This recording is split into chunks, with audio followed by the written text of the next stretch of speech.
సాధారణంగా ఒక బిడ్డకు తన తండ్రి తల్లి అంటే గొప్ప హీరో వర్షిప్ ఉంటుంది.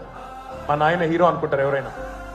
కానీ కేసీఆర్ గారి కడుపున పుట్టిన బిడ్డగా నిజంగా నా పూర్వజన్మ సుకృతం, నా అదృష్టం. ఎందుకంటే మా నాన్న నా ఒక్కడికే హీరో కాదు.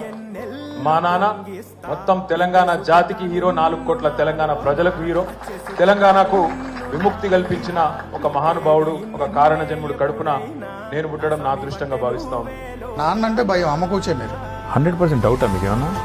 భయం అంటే గౌరవం, భయంతో గౌరవంతో వినయంతో కూడిన అన్నమాట.